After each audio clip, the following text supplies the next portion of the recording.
Hey, so imagine you just got your dream job of being a CIO for an organization in a school system of over 20,000 students.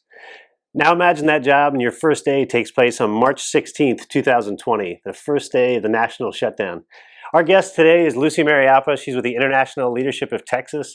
And that was the exact scenario that Lucy was presented with when she took her new job with the organization. She's got some great experience. She is a certified CIO from the CIO Institute. She's worked with some top technology companies, even did some consulting for Fortune 500 organizations. So she's going to join us today on Tech Talk. Lucy, thanks so much for joining us. Thank you, Jeff. Thanks for having me. So Lucy, it's a pretty interesting story. I mean, you obviously get this new position. It's a fantastic organization. You're really excited about it. And your first day you walk into the office, you're told, "Hey, we need you to get 20,000 students ready to go virtual." So tell me what that was like. So yes, as you walk in, one of your first challenges is, okay, we're going to go virtual, and we've got to do that in 5 days. And this is the first day you walk in, and we have 20,000 students all across the state of Texas in 19 campuses. And we've got students all the way from kinder to 12th grade. So yes, making that happen was a huge challenge, but the why was very, very crucial because the future of 20,000 students relied on our decision. The 20,000 families relied on the decision that we were going to make. And that was a challenge worth going after to make it right and to also deliver it very well. Yeah, so challenge is probably a little bit of an understatement from the time crunch you're on. You're still learning who the staff is and their expertise and what the previous setup and infrastructure looks like. But at the same time, you're trying to rapidly get everybody set. So how do you even break that down and kind of prioritize and begin to approach a process like that? So the first thing that I did was put a technology plan.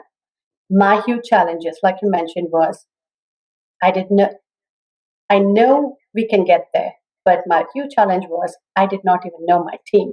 I had not met my team. I had not met my peers. I had not met my business leaders yet. And here I was, we had to make it in the next 5 days. And it was so crucial to make it happen. And you had no other go. So luckily for me, we have great senior leadership. We collaborate, we support each other, and I have an awesome team. So we started work, and then we ordered $1.2 million of devices. We rolled out 20,000 devices in those 5 days, all across the state of Texas to our 19 campuses, and made sure that each and every device was safe and secure and had all the technology tools that was required for a very successful virtual school. And we did that really very successfully that it came in, it was featured in national publications. Yeah, now you guys also recognize not just getting devices in the students' hands was obviously key. That was really important, but they also had to know how to use it. I know a lot of parents kind of struggled when everything went remote. It's great we have technology, we have laptops, we have internet connections, but how to actually use those and navigate them for a lot of parents is a challenge. They may not be really tech savvy and have kids that are in the younger age. How did you guys approach that aspect of it? So yes, the first week we rolled out, and here we are. Immediately on the second week, we put together an innovative technology help desk and a call center.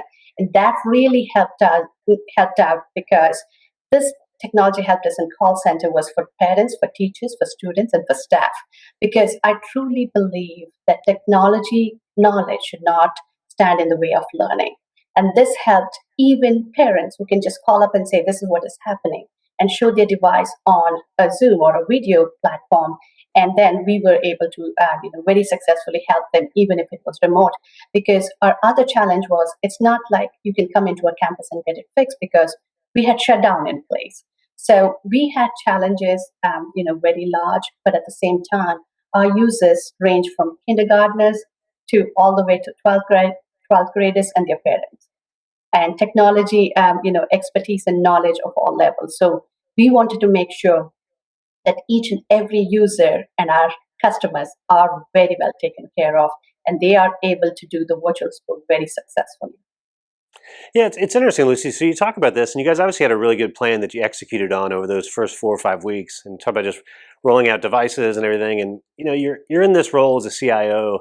I'm curious to get your feedback on how you've seen that role change over the past couple of years. I mean, previously CIOs were really the manager of infrastructure and applications, and it was a very technical type role. Has that changed and evolved, and what's kind of your perspective on what that role should entail? So, at large, much of up until 2 3 years ago, CIO's role, much of it has been traditional CIO. But I think now traditional CIO to a transformational CIO transition is really very crucial. And being a transformational CIO is really, really very important because you're a business leader and you're a business driver first and a technologist second. Because it is so important for a CIO to put yourself in a CEO's shoes and find out, okay, what are our business objectives? Where do we want to get to? What are the commitments that we have already committed to our customers or our partners? What are the needs out there in our area, in our sector that the customer needs to be solved? And then get back into your CIO shoes and see, okay, what technology solutions are available? What products and innovations can we do to make these objectives come true, and then implement them successfully? So, being a transformational CIO, especially with the pandemic, has been very crucial. And I think pivoting to a transformational CIO was also one of the reasons which made me successful in my role, because as a CIO, I believe I wear multiple hats: a chief problem solver for the business, a chief innovation officer for the technology division, chief curiosity officer for myself, and a chief supportive officer for my team. Because without curiosity, there is no innovation. Without innovation, there is no driving business ahead. And without a supporting team, we do not have any of these. Yeah, and innovation is interesting. I know. So we talked about kind of enabling and getting technology in your students' hands, helping them feel comfortable with that. But you guys haven't stopped there. I know we've had conversations before, and you're still kind of looking and watching how this is working and looking at some innovation. So, what's your current approach as the students are set and they have the technology in their hands? What's next? Is kind of you're looking at this. So that's a good point. At ILTexas, we are all about innovation. So right from my first week, we rolled out innovations every week, not just to catch up to where we need to be, but also to make us 4 steps ahead so that we stay ahead and solve solve the business needs. So every week we roll out innovations from single sign-on to solving problems in terms of cybersecurity and attendance, as well as everything that is thrown at K-12 on an every week basis. So innovation has become our backbone, and I'm very proud of my team because we go above and beyond, because at the end of the day, we have to solve the needs of our customers, our business users. That is our goal. We just happen to be technologies who are making that happen through technology. So innovation has to be part of every technology division. Oh, that's great, Lucy. Well, so Lucy, I know we're almost out of time, but I want to ask you, just if you were talking to one of your peers or colleagues that are kind of, they're in the similar situation that you guys are, and they're really struggling to kind of cope and figure this stuff out, what advice would you give to other folks that are kind of trying to manage this transition and trying to make that transformation, in their companies from a technology perspective? Sure. First of all, let's get on from being a traditional CIO who kept, the trains running and running on time, to a transformational CIO who is now looking at how can I drive this business into new markets, into the needs of the customers that is constantly changing. So we've got to put that CEO's hat for a while and then kind of step back and transition. But at the same time, innovation is key. We do not go that route if we just keep the trains running.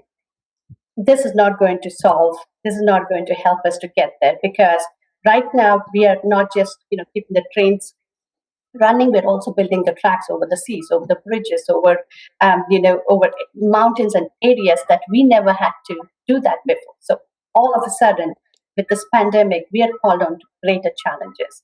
So we've got to find out avenues, innovations where at the end of the day, we have to make it happen for our end users. Yeah, I think it's fantastic. I mean, kudos to you, and I know you give a lot of credit to your staff as well, how they rallied together and really have a very important job is taking care of all of those students and make sure they stay on track with their education and towards their goals. So fantastic job to you and your staff. And thank you for joining us today. I appreciate all the feedback and insights you share with us. We always love talking to you. So thanks so much for joining us on the show.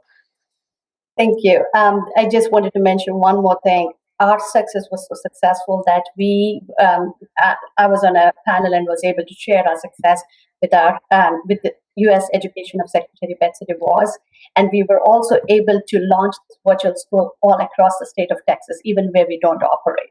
So this has been a good ride, even though the first day has been the day of a national shutdown, but it has been very successful. So I'm very grateful to you and my organization for giving me a chance. It's fantastic, Lucy. Like I said, it's always a pleasure talking to you. You got so many great insights. We'd love to have you back on again sometime, but I appreciate it. So, and thank you guys for joining us as well on Tech Talk. You can find a whole archive of these interviews on auditmax.com. We also have the podcast on Spotify. So check us out, and we'll hope to see you again next time.